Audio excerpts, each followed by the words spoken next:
Welcome to H3 Live. You're back with Trish and Steve. Hey, Steve Bose, how are you? Trish, I'm well. Good to see you. How are things? Things are sunny and bright. It's a good Thursday. All right. Well, not so sunny, not so bright where I'm at. I'm going to put her down. I got a very scared little puppy dog Oh, with me who look at hates, Tilly. yeah. Hi, Tilly. She hates the thunder. She hates the noise. She's Oh, is shivering it and she's thundering? scared. Yes, it is. Well, because it rains every day here in the Oh, central part of the United States. So, and I oh, do feel bad. Look, I'm complaining about a little rain. I do feel some empathy towards some folks who had really bad tornadoes yesterday in right. Iowa. Yeah. So, empathy and sympathy to them. But so, yeah, it's been rough though Well, in the central hold your part of the U.S. dog. Don't put her down. I did put her down, but she'll be fine. Oh my gosh. No dog abuse on the show, please. Yeah. Well, listen, we have not been on for at least a week now Couple because weeks. we've Yeah. we've been traveling so much still, right? We've got about another month of that to go, I think. And then Mhm. we'll have all of the spring events out of the way for a bit, right? So I do want to at least mention, I don't know if you have any coming up like immediately. I know we have a couple work trips that are not events, but I'm going to be going to Cornerstone Connect Live, which Okay. is June 11th in Orlando. And I just checked their site. There is space left. So please, if you're interested in learning more about them, they actually have been in the news, Steve. Did you see their big news? They had an I did. acquisition. Yes. So, and we're going to be covering that on our website, but Skyhive acquisition by Cornerstone On Demand just happened a couple days ago. And did you ever use Cornerstone when you were working in the actual HR world? Was that one of the ones You you know, and I used? never did as a client, no, but I know Okay. they've been around forever and ever and really really created kind of the modern LMS, right, Yeah. industry, right? They were the first movers there and still probably the leader as far as I know, and have done really some really interesting things around skills.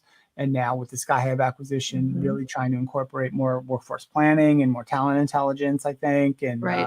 maybe more than that. So yeah, it's pretty good.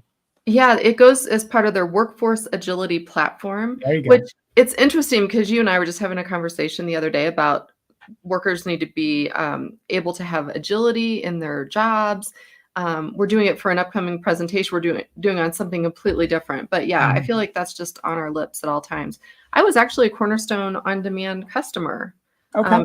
at a couple places I worked, and specifically when I worked in healthcare, they were phenomenal. I mean, and we're talking like 15 years ago. It was the good 10 to 15 years ago, somewhere in that range. Mhm. Um, yeah, I mean, so it's improved so much over the years. But hey, Jason Averbook is on. Hey, Jason, he's saying hi. Great to see you both. Great to Cool.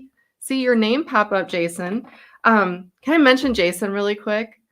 You just did mention it again. Well, I'm gonna Let's talk mention about more about Jason for a Jason. Hopefully he won't get embarrassed. So we do a lot of events, right? We speak a lot, whatever. I usually don't hear our other colleagues in the industry speak all that often because we're always kind of going to our own sessions and doing our own things. I heard him speak at HR Tech Europe.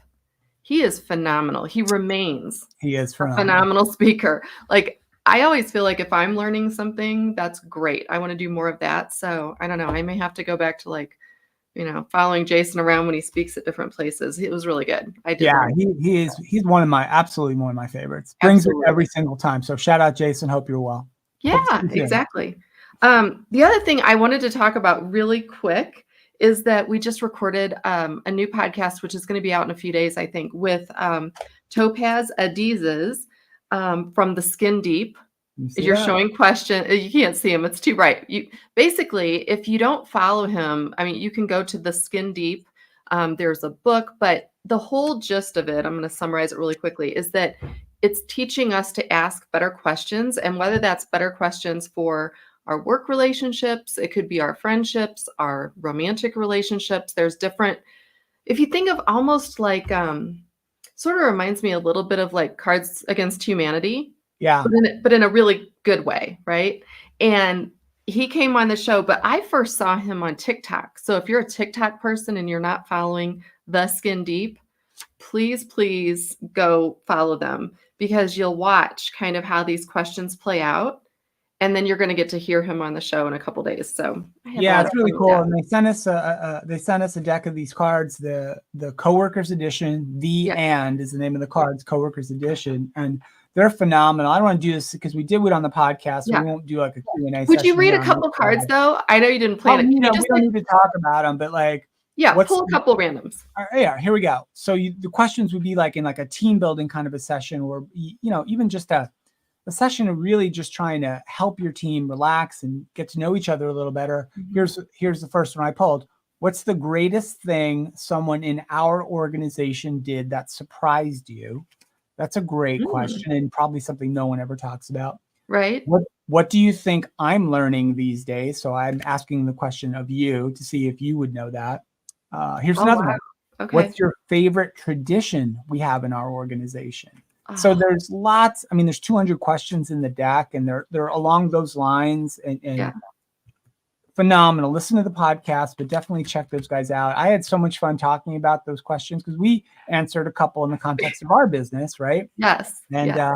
learned something new, right, about our Right. business and each other that we hadn't ever talked about before. And I think that was the point, right, of Yeah. having them on the show and doing the exercise with the cards. So, yeah. Well, I think that's it. I've known you for 15 years and we've been in business, gosh, coming up on 10 actually. And yeah, the two questions that you pulled randomly for us to answer for, for each other were two things we had never talked about before, Yeah. ever. So I think it's a win, right? Whenever you can open up and give people permission to kind of tell you what they're really thinking, it's all about answering better questions too. So you could use these techniques from him in his company in interviews, in exit, as you're exiting someone, potentially being more empathetic and mindful about the way you phrase things. So yeah, it was good all the way around. So what is new on your end? What do you got going on? I've got a ton of notes. And I just want to mention, we've been traveling so much. One of the things, the places I was at was the Qualtrics X4 event a couple of weeks ago in Utah. And I'm in the process of writing about that event for my next HR executive piece, which will probably be out whenever I finish it, I guess is a good way to say it.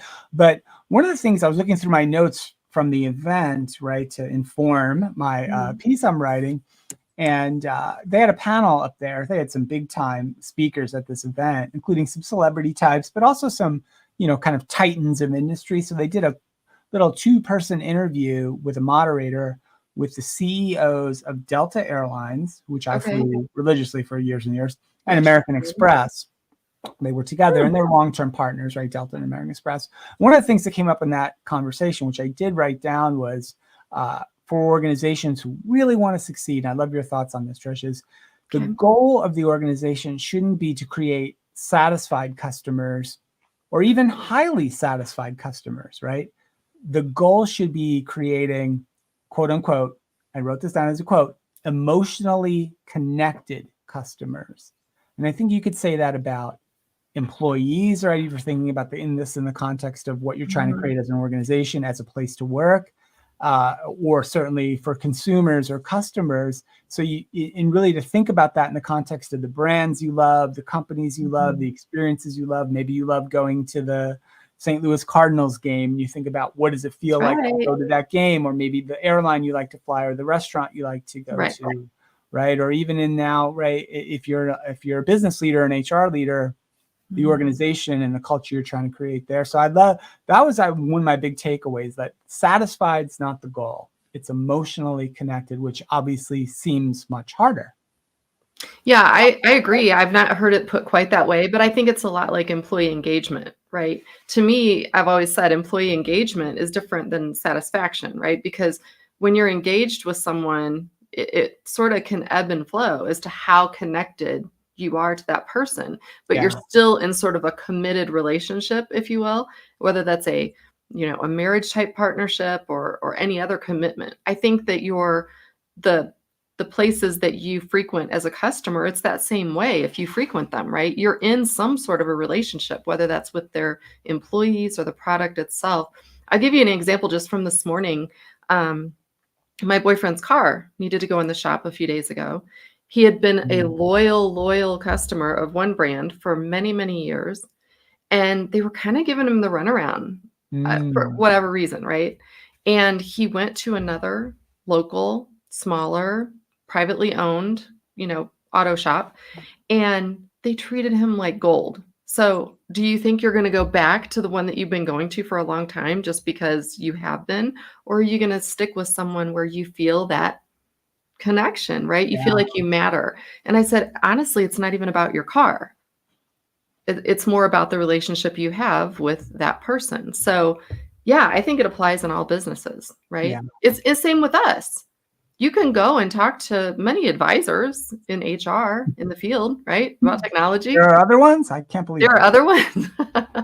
No, but I think it comes down to who you are as a person, and are you making that connection, that deep connection with the people that buy your products or services. It's super important. Yeah.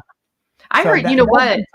I'll weave that into the article once I get it finished. I better get If to people haven't finishing it. listened, and we don't push it enough, but the play-by-play podcast that my son Jack does with my nephew Nick Schlemmer, I mean, they are doing phenomenally well. Actually, it's one of the better performing podcasts in our entire media network.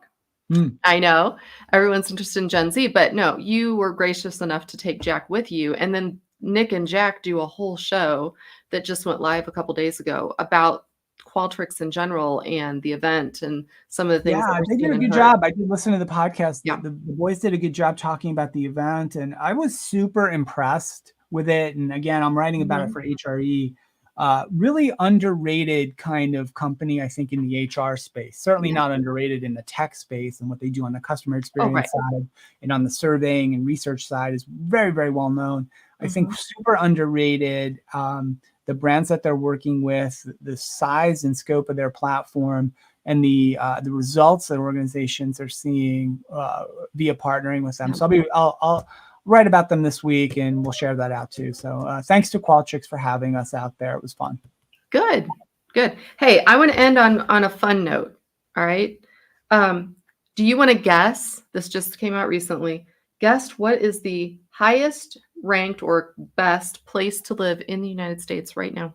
Are we talking states or cities? Give me a little bit of a hint here Cities. where I'm going for. Cities. Okay, City and best place, state. best city to work. Chattanooga, Tennessee. Boom, got it. How about that? I guessed it right. You did not. It is Naples, Florida. Oh, You're a yeah. Florida guy. Like you love Florida, right? I can't wait to get back there. I was there Have you been recently. to Naples? I don't think so. It, I went actually right before COVID, I think. It was really nice. My impression though is it's leans a little elderly, little retirement age. No, And I'll the fit right other in. weird thing for me, at least where I was in Naples, beautiful hotel and everything, but it's not right on the beach. So you had to Mm. walk a ways to get to the beach. So I don't know, maybe living there as a resident is better. I don't know. As a visitor, I wouldn't rank it my number one. But anyway, just read that today. So Awesome. anyway, well, I hope you have a good rest of your week. I'm actually headed your direction. You mentioned the St. Louis Cardinals. They are playing the Cubs this weekend, and I'm going to have a butt in that seat rooting for the Yeah, Cards. I only care about the Mets. So. All right. Hey, everyone, thanks for listening in. As always, we appreciate you. Hopefully, after this travel season, we'll get back on a little bit more regular cadence. But in the meantime, you can catch us on the podcast, wherever you get your favorite podcasts, at the HR Happy Hour podcast. And that includes all of the other 8 podcasts that go with it. So we'll talk to you soon. Bye for now.